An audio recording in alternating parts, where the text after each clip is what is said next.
At this time, we're going to be setting up your EGX-20 for plastic engraving. We're going to do so using the .010 cutter as well as the supplied hex tool that comes with your machine.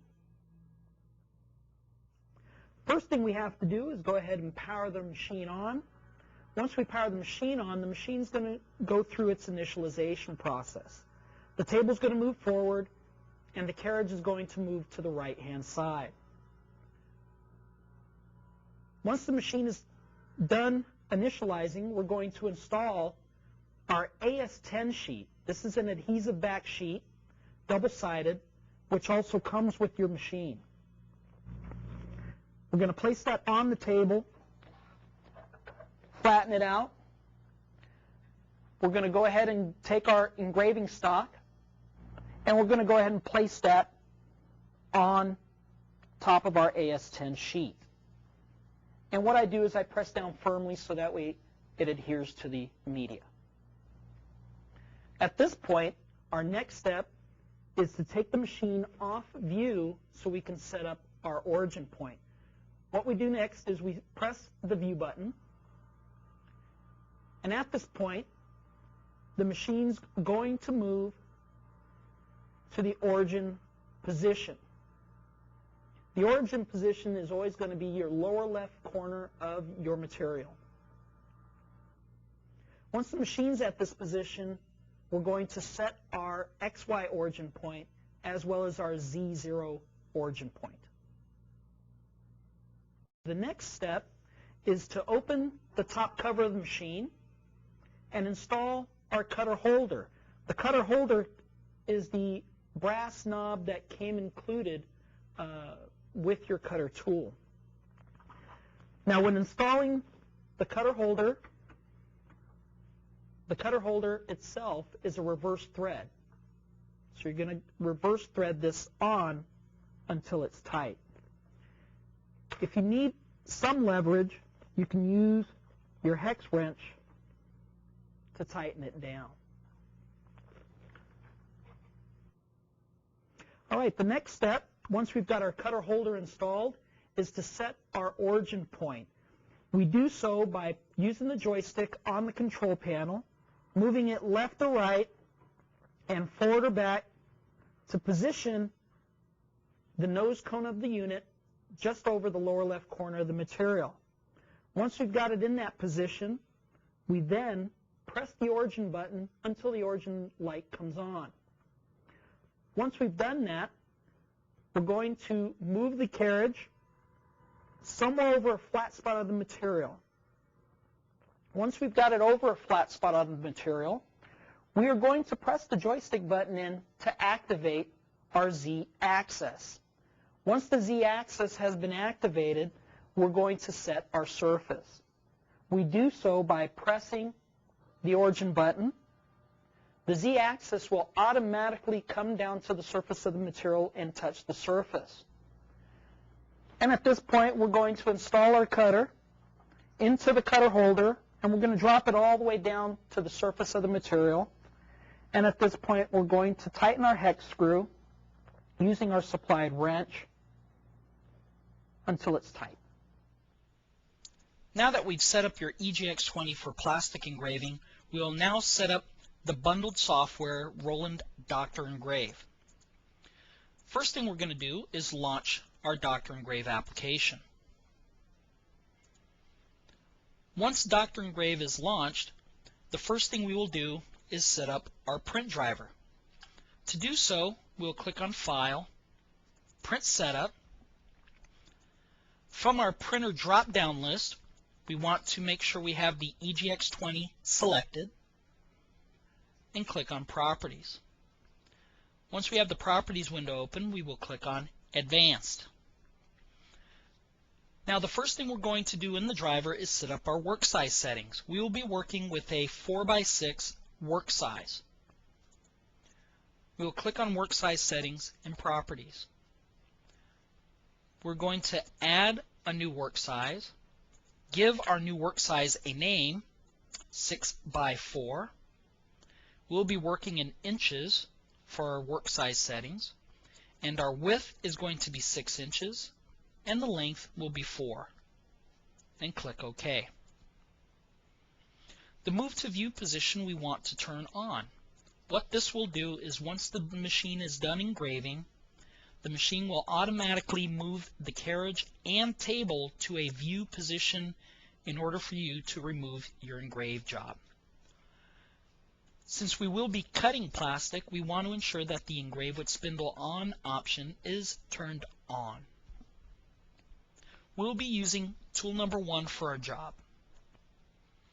So now we will double click on tool number 1, and under Materials we can select our material type.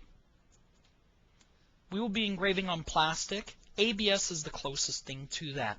What this will do is it will install or load default driver settings.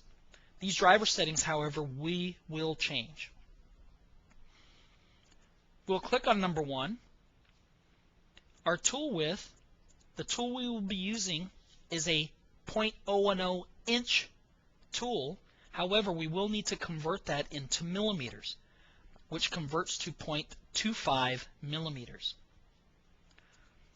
For the Z speed, we will set it to the maximum speed of 6 millimeters per second. And the XY speed we will leave at the maximum 15 millimeters per second. Our Z down position is going to be a negative value, and this is how deep we will cut into the material. This depth will depend on the top coat of your material. In our case, we'll be using a plastic from Innovative Plastics, and we will use a Z down position of minus 0.20 millimeters. Our Z up position is our clearance. For our job, we're going to use a clearance of 0.40 millimeters, and we want to cut this in one single pass, so we will set our Z engraving pitch to 0.20 millimeters. The formula for Z engraving pitch is Z down divided by the number of passes that you want to cut in will give you your Z engraving pitch value. Once we've got the value set, we will click OK. Click OK to our properties and click OK to print setup. Now with Windows 2000 and Windows XP, we will need to go back into print setup, and under the paper size option, click the down arrow key, and our new page size will now show up. We'll select it and click OK. Now we're going to include some text and a graphic into our engraved piece. The first thing we're going to do is add in text. We can do so in one of two ways. We can use the standard draw text icon and place our text anywhere on the screen, or we can place a text box. This is useful if you need to place your text in a particular area or within a particular area. For our purpose, we will just select the draw text icon. Once we've done so, we will go ahead and click anywhere on our screen, and we can go ahead and type in our text.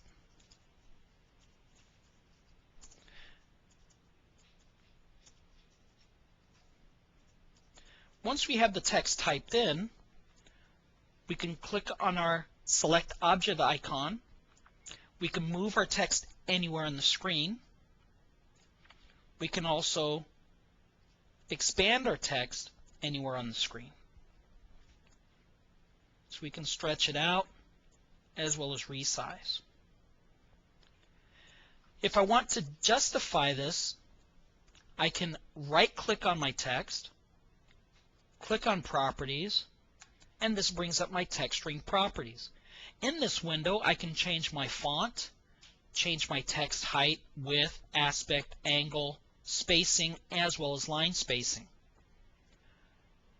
Also, as far as fonts are concerned, Dr. Engrave will utilize any of your Windows TrueType fonts you have loaded on your computer. If you need single line fonts, Roland does offer a few from the Roland Support website. Dr. Engrave also supports single line font creation. You can actually take a TrueType font and create a single line font based on it. And for this, please refer to the user's manual. For our text, we will be using a single line font that was downloaded from the web, which is Gothic 1.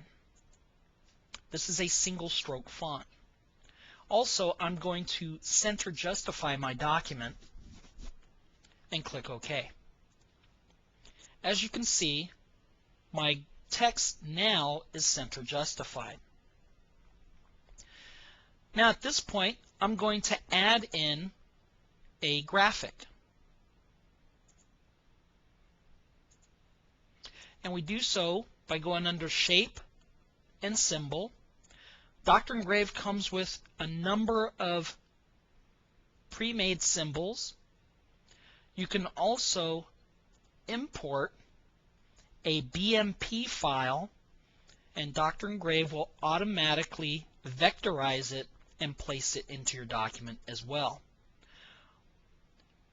We also support scanning. We do support 2032.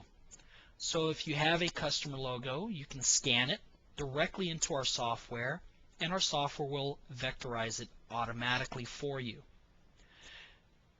In our sample, we will just be installing a symbol.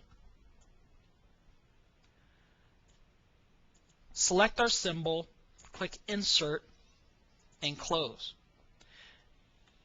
If you can notice, our symbol drops in, and at this point, I can take my symbol and resize it as necessary.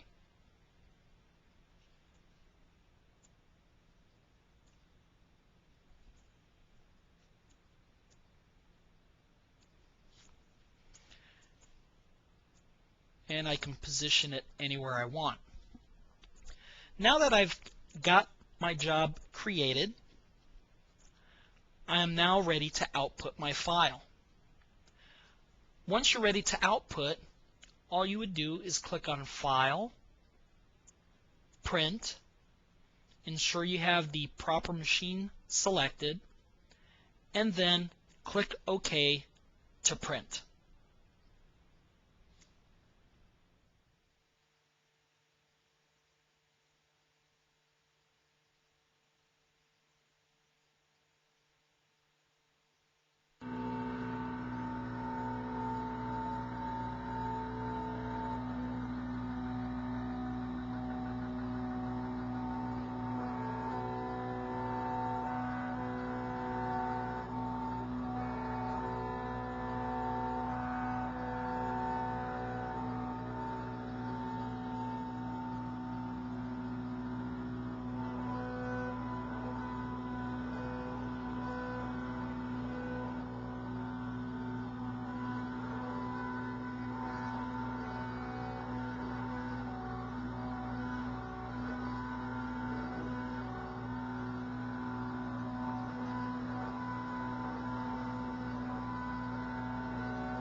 We've successfully engraved plastic using your EGX-20.